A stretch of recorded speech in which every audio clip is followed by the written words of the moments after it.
आज के इस सत्र में आप सभी का बहुत बहुत स्वागत।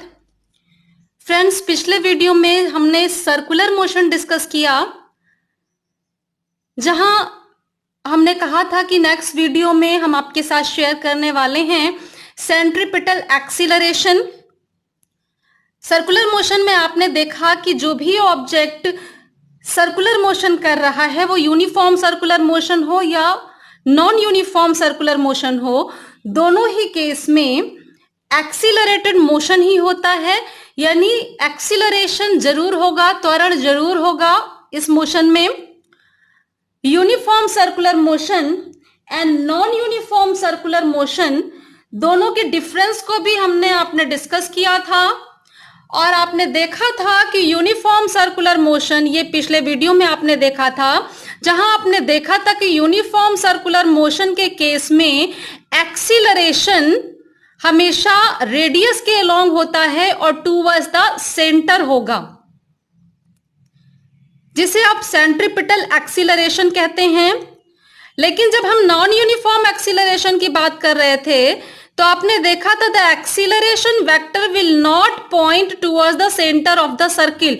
एक्सीलरेशन होगा जरूर नॉन यूनिफॉर्म सर्कुलर मोशन में, लेकिन वो सेंटर की ओर डायरेक्टेड नहीं होगा, रेडियस के अलोंग नहीं होगा, क्योंकि नॉन यूनिफॉर्म सर्कुलर मोशन में एक कंपोनेंट सेंटर की ओर होने के साथ साथ, चूंकि स्पीड भी कांस्टेंट नहीं है नॉन यूनिफॉर्म सर्कुलर मोशन में, इसलिए एक कंपोनेंट जो है एक्सीलरेशन का, वो टेंजेंट के अलोंग भी होता है, और रेडियस और टेंजेंशियल कंपोनेंट एक्सीलरेशन के मिलकर के हमें एक ऐसा एक्सीलरेशन देते हैं जिसकी डायरेक्शन रेडियस के अलोंग ना होके उससे डिफरेंट होगी।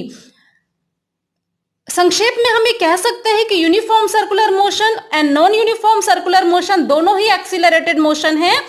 यूनिफॉर्म सर्कुलर मोशन में एक्सीलरेशन वेक्टर हमेशा टुवर्ड्स द सेंटर होता है और अलोंग द रेडियस फंक्शन करता है, जिसे आज हम यहां प्रूव करने वाले हैं, क्योंकि एग्जाम में अक्सर आपको प्रूव करने के लिए ये चीज कही जाती है। आपसे कहा जाता है कि in uniform circular motion centripetal acceleration के लिए एक्सप्रेशन दीजिए, यानी आप व्यंजक निकालते हैं। दैट मीन्स जो आप फॉर्मूला पढ़ते हैं A is equal to v²/r, इसको डिराइव करना होता है। साथ ही हमें प्रूव करना पड़ता है कि जो सेंट्रीपिटल एक्सीलरेशन है in case of uniform circular motion, that is always directed towards the centre of the circle. तो फ्रेंड्स, हम स्टार्ट करते हैं centripetal acceleration. A body undergoing uniform circular motion is acted upon by an acceleration which is directed along the radius towards the center of the circular path। Means जो भी particle जो कि uniform circular motion कर रहा है, उस पर हमेशा एक एक्सीलरेशन फंक्शन करता है और वो एक्सीलरेशन की डायरेक्शन सेंटर की ओर होती है और वो रेडियस के अलोंग एक्ट करता है। यानी अगर P पॉइंट इस डायग्राम पे देखें, इस पॉइंट पे पार्टिकल है, तो सेंट्रीपिटल एक्सीलरेशन P से O की ओर फंक्शन करेगा, यानी along the radius towards the centre. अगर Q पे पार्टिकल आ गया है, तो वही एक्सीलरेशन QO डायरेक्शन में फंक्शन करेगा, यानी along the radius towards the centre, and it function along the radius towards the center। तो फ्रेंड्स, ये आपको सेंट्रीपिटल एक्सीलरेशन के बारे में क्लियर हुआ। This is called the centripetal acceleration. इस की डेफिनेशन भी आपसे पूछी जा सकती है, तो सेंट्रीपिटल एक्सीलरेशन को हम इन वर्ड से डिफाइन कर देंगे। आगे के स्टेप पर चलते हैं, हम निकालेंगे वो फॉर्मूला जो कि सेंट्रीपिटल एक्सीलरेशन का है, A is equal to v²/r। कैसा निकाल सकते हैं फ्रेंड्स? यही डायग्राम हम यूज करेंगे। O सेंटर का और R रेडियस का हमारे पास एक सर्कल है।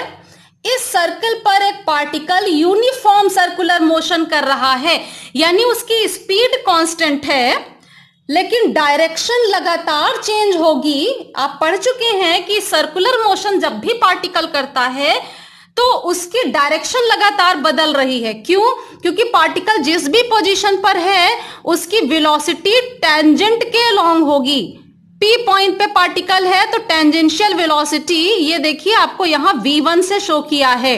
अगर वही पार्टिकल Q पे पहुंच गया तो उसकी वेलोसिटी V2 वेक्टर से शो होगी। फ्रेंड्स, यहां हम यूनिफॉर्म सर्कुलर मोशन की बात कर रहे हैं, तो ये जरूर ध्यान रखिएगा कि V1 वेक्टर है, V2 वेक्टर है। अगर इनका हम मैग्नीट्यूड निकालें तो चूंकि यहां पे स्पीड फिक्स है, कांस्टेंट स्पीड से चल रहा है, सिर्फ डायरेक्शन चेंज हो रही है, यानी V1 V2 इन वेक्टर्स का मैग्नीट्यूड तो सेम होगा, सिर्फ डायरेक्शन का डिफरेंस आएगा। और चूंकि वेलोसिटी कंप्लीट तब होती है जब मैग्नीट्यूड के साथ डायरेक्शन भी जुड़े, यानी ये V1 और V2 जो हमारे पास वेक्टर्स हैं, जब इनका अगर हम डिफरेंस निकाल लें तो डायरेक्शन चेंज होने की वजह से वेलोसिटी चेंज हो गई है, उसका हमें डिफरेंस भी मिल जाएगा। और जहां वेलोसिटी चेंज होती है वहां एक्सीलरेशन जरूर होगा, क्योंकि आप जानते हैं acceleration is rate of change of velocity. Acceleration is rate of change of velocity. Friends, यहां हमने इतनी चीजें एक्सप्लेन कर दी हैं जो अभी डायग्राम में आपको एक्सप्लेन किया हमने कि P पार्टिकल R रेडियस और O सेंटर के सर्कल पर मूव कर रहा है, सर्कुलर मोशन कर रहा है, यूनिफॉर्म सर्कुलर मोशन है, इसलिए स्पीड यूनिफॉर्म है। टाइम t पर पार्टिकल P पोजीशन पर है और थोड़ा सा टाइम जैसे ही बढ़ा डेल्टा t, यानी t plus delta t time पर वही पार्टिकल Q पोजीशन पर पहुंच जाता है। P पोजीशन पर वेलोसिटी V1 वेक्टर है और Q पोजीशन पर वेलोसिटी है V2 vector. Of course V1 और V2 वेक्टर के मैग्नीट्यूड सेम है, सिर्फ डायरेक्शन चेंज हुआ। अब अगर हम ये V1 और V2 का डिफरेंस निकालें तो वो होगा चेंज इन वेलोसिटी। V1 और V2 का डिफरेंस निकालें तो वो होगा चेंज इन वेलोसिटी। और कितने टाइम में वो चेंज हुआ? तो t से t प्लस डेल्टा t, यानी डेल्टा t टाइम इंटरवल में वेलोसिटी का चेंज V1 से V2 पर हो गया। तो ये डिफरेंस निकाले V2 vector minus V1 vector, that is change in velocity, और V2 माइनस V1 वेक्टर को डेल्टा t से डिवाइड कर दें तो rate of change of velocity आ जाएगी और वही होगा एक्सीलरेशन। और यहां सर्कुलर मोशन के केस में वही सेंट्रीपिटल एक्सीलरेशन होगा, अभिकेंद्र त्वरण। So to determine the change in velocity, अब नेक्स्ट स्टेप फ्रेंड्स क्या है? हमें एक्सीलरेशन निकालना है तो rate of change of velocity चाहिए। उसके लिए हमें पहले V2 माइनस V1 इन वेक्टर्स का डिफरेंस चाहिए, और उसे डिटरमिन करने के लिए हम आगे का ये जो ड्रॉ किया हुआ पोर्शन है उसको देख लेते हैं कि हमने क्या ड्रॉ किया है। We draw AB vector. Friends, AB vector equal and parallel to V1 and AC vector equal and parallel to V2। हमें क्या करना है फ्रेंड्स? ये P पोजीशन पर जो वेलोसिटी है V1, जो कि वेक्टर है, और आप वेक्टर के वीडियो में चैप्टर में पढ़ चुके हैं कि हम इस वेक्टर को पैरेलल मूव करा के कहीं ले जा सकते हैं। तो हमने इस V1 वेक्टर को पैरेलल मूव कराया और कहां ले गए? जहां पे पॉइंट, एक एक्सटर्नल पॉइंट A है। तो ये V1 को अब हमने यहां parallel and equal vector AB से रिप्रेजेंट कर दिया। इसी तरह फ्रेंड्स, अब V2 को भी हम लेकर के जाएं और जहां से ये फर्स्ट वेक्टर AB वेक्टर यानी V1 वेक्टर स्टार्ट हो रहा था, वहीं से ले जाकर के V2 वेक्टर को भी पैरेलल मूव करा के स्टार्ट करें, तो ये AC वेक्टर जो है वो V2 वेक्टर को मैग्नीट्यूड एंड डायरेक्शन में रिप्रेजेंट कर देगा। नेक्स्ट स्टेप फ्रेंड्स, जो AB वेक्टर AC वेक्टर, अब B पॉइंट को C से ज्वाइन किया हमने, और जैसे ही ये ज्वाइन हो जाता है हमें मिला BC। ये BC वेक्टर हमने ड्रॉ कर दिया। तो फ्रेंड्स, एक ट्राइंगल हमें यहां पे मिल जाता है ABC, जिसमें AB वेक्टर है, BC वेक्टर है। डायरेक्शन देखिएगा, डायरेक्शन के अकॉर्डिंग ही हम बोलेंगे। AB वेक्टर है, BC वेक्टर है एंड AC वेक्टर है।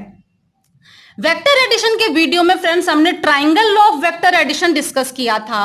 अगर हम इसी डायग्राम पर triangle law of vector addition apply करें तो आप देखते हैं A B vector and B C vector ये सेम डायरेक्शन में लिए गए हैं। देखिए ये इधर गया, यानी एंटी क्लॉकवाइज दोनों चल रहे हैं, लेकिन जो लास्ट साइड है यानी third side of the triangle वो क्लॉकवाइज चल रहा है। और यही कंडीशन होती है triangle law of vector addition की, यानी यहां हम लगा सकते हैं A B vector plus B C vector is equal to opposite direction वाला ए सी वेक्टर। ये triangle law of vector addition है।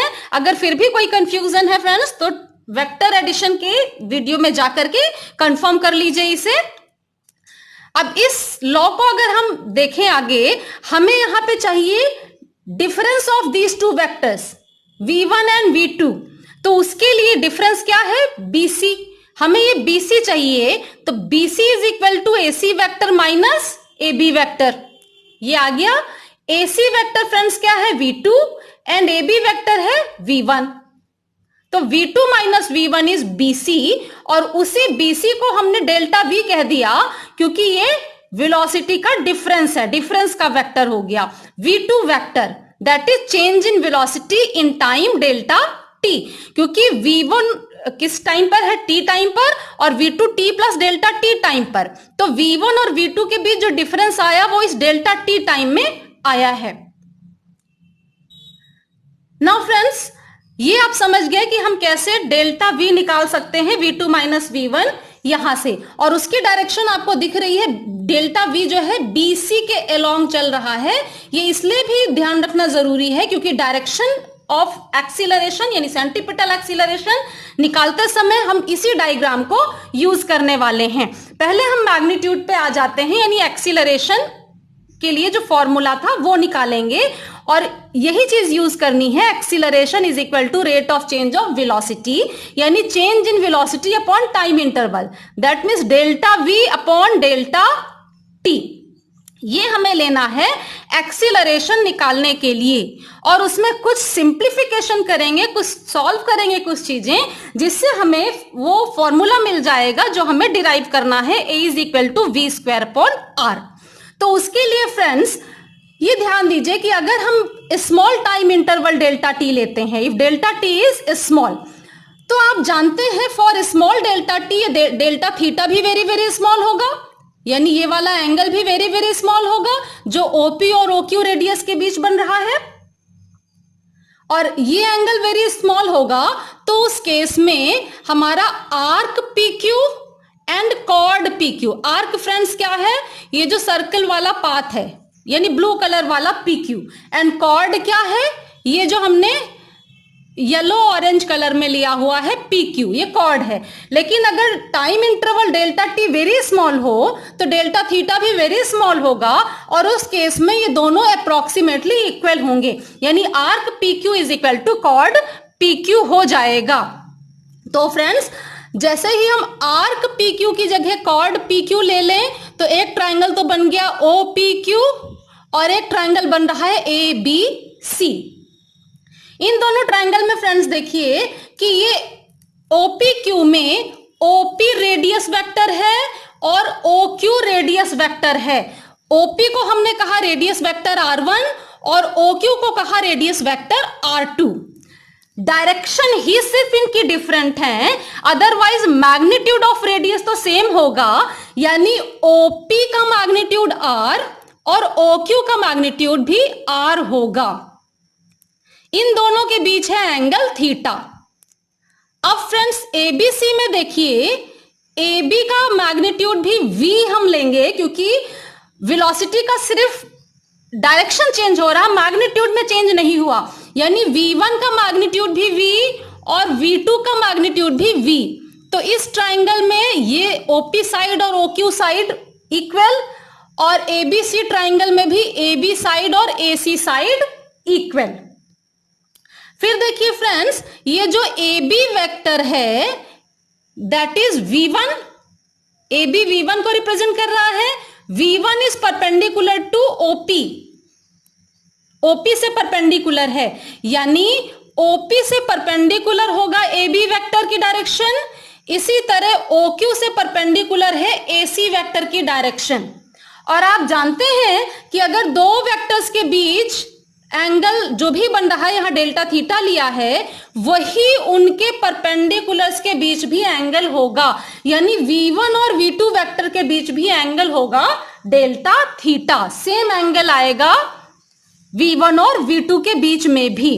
तो फ्रेंड्स यहां एक चीज क्लियर हो गई कि इस ट्राइंगल में, OPQ ट्राइंगल में OP और OQ साइड्स इक्वल हैं और ABC में AB और AC साइड्स इक्वल हैं। इसी तरह POQ एंगल थीटा है, यहां पर भी BAC एंगल थीटा हो गया। फ्रेंड्स अगला स्टेप पे हम चलते हैं। यहां POQ is equal to BAC is equal to delta theta. ये आप समझ गए हैं कि किस तरह से ये एंगल हमारा सेम हो गया। नेक्स्ट स्टेप में आपको हमने बता दिया कि OPQ में OP और OQ R के बराबर हैं। इसी तरह ABC में भी AB और AC भी मैग्नीट्यूड में इक्वल हैं। तो फ्रेंड्स आप कह सकते हैं कि OPQ एंड ये आपका POQ triangle and BAC triangle are similar. ये सिमिलर ट्राइंगल की कंडीशन को कंप्लीट कर देता है। कैसे कंप्लीट हुआ फ्रेंड्स? आप देखिए ये और ये इक्वल हैं, यानी AB और AC का जो रेशियो है वो वही होगा जो OP और OQ का रेशियो है, 1:1 यहां, 1:1 यहां, और इनके बीच का एंगल सेम है। यही कंडीशन होती है सिमिलर ट्राइंगल की, यानी OPQ and ABC similar triangle हो गए। तो सिमिलर ट्राइंगल अगर हो गए हैं तो यहाँ एक कंडीशन सिमिलर ट्राइंगल की होती है जो आप अप्लाई कर सकते हैं। सिमिलर ट्राइंगल जहां आपने पढ़ा होगा, आपने देखा होगा, तो आप यहाँ क्या अप्लाई कर सकते हैं? PQ upon OP is equal to BC upon AB। Friends PQ upon OP यानी कोई भी दो साइड्स जो हैं उनका रेशियो, तो हमने PQ अपॉन OP लिया is equal to BC upon AB। PQ upon OP ये वाले साइड का रेशियो, इसका इक्विवेलेंट ये है, तो BC अपॉन AB। ये कंडीशन हमने सिमिलर ट्राइंगल की लगाई। अब PQ फ्रेंड्स क्या है? हमने कहा कि for small time interval delta T आपने आर्क एंड कॉर्ड को इक्वल ले लिया, यानी arc PQ is equal to chord PQ, और आर्क PQ डेल्टा S था। P से Q तक जाने में पार्टिकल डिस्टेंस जो कवर करता है वो डेल्टा S है, तो हम कॉर्ड PQ को भी डेल्टा S के बराबर मान लें। तो PQ की जगह डेल्टा S लिखें और OP की जगह R लिखें। इसी तरह BC की जगह मैग्नीट्यूड लिखेंगे इसका डेल्टा V, और AB की जगह इसका मैग्नीट्यूड यानी V लिख सकते हैं। तो फ्रेंड्स हमने वही लिखा, PQ की जगह डेल्टा S और OP की जगह R, BC की जगह डेल्टा V और AB की जगह V। इसको सिंप्लीफाई करें तो delta V is equal to V upon R delta S हमें मिल जाएगा। अब फ्रेंड्स मैंने जैसा अभी बताया था आपको कि एक्सीलरेशन क्या होगा? Rate of change of velocity. तो चेंज इन वेलोसिटी निकल गया, चेंज इन वेलोसिटी हमने निकाल लिया डायग्राम से। इसको डेल्टा T से बोथ साइड डिवाइड कर दें। जैसे ही बोथ साइड डिवाइड किया तो फ्रेंड्स ये देखिए एक्सीलरेशन आया, लेकिन ये एवरेज एक्सीलरेशन दे रहा है। इसे हम लोगों ने पिछले वीडियो में डिस्कस किया है कि इसे एवरेज क्यों कहते हैं। हमें इंस्टेंटेनियस वैल्यू नॉर्मली चाहिए होती है, तो हम क्या करेंगे? Limit delta T tending to 0 लगाएंगे, बोथ साइड लगा देंगे, तो यही एक्सप्रेशन इसमें कन्वर्ट हो जाएगा। अब ये वाला term limit delta T tending to 0 किया, delta V upon delta T से अब हमें मिल जाएगा इंस्टेंटेनियस एक्सीलरेशन। और इसी तरह इधर देखिए फ्रेंड्स, तो V फिक्स वैल्यू है, R फिक्स वैल्यू है, इसमें लिमिट का कोई मतलब नहीं। इसको लिमिट से बाहर करेंगे, इस पे लिमिट लगेगा delta S upon delta T पर, तो ये बन जाएगा ds अपॉन dt। तो dv upon dt is equal to v upon r ds upon dt। इस टर्म से हमें ये मिल गया। ये वाला टर्म फ्रेंड्स इंस्टेंटेनियस एक्सीलरेशन हुआ, और ds upon dt instantaneous velocity हो गई, ds upon dt। Instantaneous velocity, उसका हमने सिर्फ मैग्नीट्यूड लिया है यहाँ पे, यानी जो जिस स्पीड से पार्टिकल चल रहा था जो कि v थी, वही स्पीड हमें मिल गई। तो बन क्या गया ये वाला expression, a is equal to V upon R into V. तो v इंटू वी यानी v square, that means a is equal to V square upon R. कभी कभी फ्रेंड्स कहा equal to omega square R, तो याद रखिए आप पढ़ चुके हैं डिराइव करना, यानी v is equal to R omega. जैसे ही v की जगह आर ओमेगा रखेंगे तो यहां आ जाएगा आर स्क्वायर ओमेगा स्क्वायर, एक आर कैंसिल हो जाएगा तो आर ओमेगा स्क्वायर एक्सीलरेशन हमें मिल जाएगा। ये सेंट्रीपिटल एक्सीलरेशन के लिए एक्सप्रेशन निकाला। और एक पॉइंट और बच जाता है हम लोग को एक्सप्लेन करने के लिए, that is direction of centripetal acceleration. तो ये भी बहुत सिंपल है फ्रेंड्स, जैसा कि अभी हमने डिस्कस किया था कि velocity vector v1 r1 radius vector से परपेंडिकुलर है and velocity vector v2 r2 से परपेंडिकुलर है। इसी तरह triangle OPQ and triangle ABC similar prove कर लिए हम लोगों ने। जब फ्रेंड्स ये चीजें हम प्रूव कर लेते हैं तो यहीं से हम शो करते हैं कि BC is perpendicular to PQ। BC is perpendicular to PQ। क्यों? क्योंकि अगर OP परपेंडिकुलर टू AB, या इधर से कहें तो AB perpendicular to OP, AC perpendicular to OQ, तो third arm BC is perpendicular to PQ। Similar triangle थे इसलिए थर्ड आर्म भी परपेंडिकुलर आ जाएगा। फ्रेंड्स यहां BC क्या चीज है? BC is change in velocity. BC is change in velocity. ये जो BC वेक्टर है दैट इज डेल्टा V। तो BC की जो डायरेक्शन है वही डायरेक्शन होगी चेंज इन वेलोसिटी वेक्टर की। और अभी देखा आपने कि एक्सीलरेशन यानी एवरेज एक्सीलरेशन क्या होता है? Delta V upon delta T। इसमें डेल्टा T वेक्टर नहीं है, स्केलर क्वांटिटी है, यानी एवरेज एक्सीलरेशन का वही डायरेक्शन होगा जो कि डेल्टा V का डायरेक्शन है, यानी चेंज इन वेलोसिटी का जो डायरेक्शन है। और चेंज इन वेलोसिटी का डायरेक्शन क्या हमने लिया? BC is perpendicular to PQ। यानी इस डायग्राम में देखें तो PQ से परपेंडिकुलर आएगा एक्सीलरेशन। PQ से परपेंडिकुलर, देखिए PQ से परपेंडिकुलर क्या आया? BC। और BC क्या है? Delta V। डेल्टा V की जो डायरेक्शन है वही एवरेज एक्सीलरेशन की डायरेक्शन आई, यानी एवरेज एक्सीलरेशन की डायरेक्शन किधर हुई? BC के अलोंग, और BC परपेंडिकुलर है PQ, तो एवरेज एक्सीलरेशन भी PQ से परपेंडिकुलर। ये हमने प्रूव कर लिया कि एवरेज एक्सीलरेशन PQ से परपेंडिकुलर होगा। Average acceleration is perpendicular to PQ। Average acceleration is perpendicular to PQ। अब फ्रेंड्स एवरेज जब हमने प्रूव किया है, if we place delta V, हमने प्रूव किया PQ से परपेंडिकुलर है, अभी हमें दिखाना है कि ये परपेंडिकुलर ही अलोंग द रेडियस होगा, टुवर्ड्स द सेंटर होगा। So if we place delta V on the line that bisects the angle POQ, अगर हम इस डेल्टा V को रख देते हैं, ये डेल्टा V हमारा आया, इसे हमें किस डायरेक्शन में लेना है? हमें इसे उस डायरेक्शन में लेकर के जाना है जो कि POQ यानी R1 और R2 वेक्टर के बीच का जो एंगल डेल्टा थीटा है उसका बाइसेक्टर। बाइसेक्टर यानी डेल्टा थीटा को जो दो बराबर भागों में बांट दे वो बाइसेक्टर। और फ्रेंड्स आपने पढ़ा होगा मैथमेटिक्स में कि अगर ये ट्राइंगल हमारा है POQ, जिसमें देखिए OP और OQ साइड्स इक्वल हैं, और इस एंगल का बाइसेक्टर ड्रॉ करें, तो वो बाइसेक्टर यानी एंगल को बराबर भागों में डिवाइड करने वाला थर्ड आर्म PQ पर परपेंडिकुलर होगा। और इसी को अगर हम आगे एक्सटेंड कर दें तो आप देखते हैं कि हमारा ये डेल्टा V वेक्टर यानी BC vector along the bisector of POQ आ जाएगा। इसी चीज को कहा हम यहाँ पे कि डेल्टा V को हम प्लेस करेंगे on the line that bisect the angle between R1 and R2, that is POQ angle.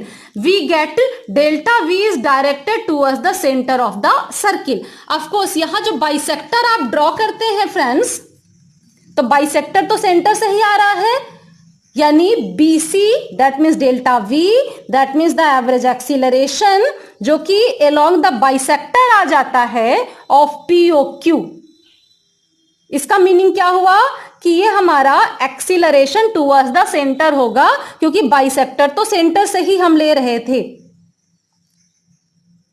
तो फ्रेंड्स यहां ये तो प्रूव हो गया कि average acceleration is directed towards the centre of the circle. अब अगर हमें इंस्टेंटेनियस एक्सीलरेशन चाहिए तो हम लिमिट लगाते हैं, limit delta T tending to 0, यानी for very very small time interval delta T average acceleration convert हो जाता है इंस्टेंटेनियस एक्सीलरेशन में। तो जिस तरीके से average acceleration towards the centre of the circle है अलोंग द रेडियस है, उसी तरीके से इंस्टेंटेनियस एक्सीलरेशन भी towards the centre and along the radius prove हो जाता है। देखिए फ्रेंड्स यहां से डायग्राम से कि अगर delta T very very small करें, यानी डेल्टा टी टेंडिंग टू 0 करें, तो OQ और OP पास आने लग जाएंगे और ये वाला जो डायरेक्शन है वो रेडियस के लॉन्ग हो जाएगा, यानी V1 और V2 पास आने लगेंगे और उससे परपेंडिकुलर हो जाएगा ये BC। आप ऐसे भी समझ लीजिए, delta theta very very small करते चले जाइए, लिमिट आपने लगा दिया डेल्टा टी टेंडिंग टू 0, तब भी हमारा delta V along the BC होगा और delta V along the BC है PQ से परपेंडिकुलर। और आप जानते हैं कि अगर इस OPQ में O से थर्ड आर्म PQ पर परपेंडिकुलर ड्रॉ करेंगे, तो चूंकि OP और OQ बराबर हैं तो ये परपेंडिकुलर थर्ड इस एंगल डेल्टा थीटा को बाइसेक्ट करेगा। और जो बाइसेक्टर है, परपेंडिकुलर ने बाइसेक्ट कर दिया एंगल को, और जो बाइसेक्टर है वो सेंटर से ही जाएगा और उस बाइसेक्टर के अलोंग ही BC था, यानी एक्सीलरेशन भी बाइसेक्टर के अलोंग होगा। एवरेज एक्सीलरेशन जब प्रूव हो गया तो इसी में डेल्टा टी को वेरी वेरी स्मॉल कर दें तो वो इंस्टेंटेनियस पर भी इंप्लीमेंट हो जाएगा। यानी आप कह सकते हैं इंस्टेंटेनियस एक्सीलरेशन भी along the radius towards the centre of the circle होगा। आपको सिंपल प्रूव करना है कि ये जो डेल्टा V यानी BC साइड है that is perpendicular to PQ, और चूंकि OP और OQ बराबर हैं तो PQ का जो परपेंडिकुलर है वो POQ एंगल को बाइसेक्ट भी करेगा, बाइसेक्टर भी होगा, बाइसेक्टर होगा तो सेंटर से भी जाएगा। और ये BC परपेंडिकुलर के लॉन्ग चल रहा था तो वो भी बाइसेक्टर हो जाएगा, यानी सेंटर से जाएगा। तो BC किधर हो गया, BC हो गया towards the centre and along the radius. क्यों? क्योंकि इसको छोटा करते जाइए डेल्टा थीटा को तो अल्टीमेटली ये OQ और OP इस पोजीशन पे आके मिल जाएंगे जो कि रेडियस होगा इस पॉइंट पे। तो along the radius towards the centre, ये डायरेक्शन हो गई। और एक्सप्रेशन हमने निकाला A is equal to V²/R। तो फ्रेंड्स सेंट्रीपिटल एक्सीलरेशन में आपने एक्सप्रेशन भी निकालना सीखा और आपने ये भी प्रूव किया कि इसका direction towards the centre along the radius होगा। इस टॉपिक में आज इतना ही। और अगर ये वीडियोस आपको पसंद आ रहे हैं, आपके लिए फायदेमंद है, तो लाइक करना और चैनल को सब्सक्राइब करना ना भूलें। आगे की जानकारी के लिए आगे की वीडियोस देखते रहिए। तब तक के लिए थैंक यू।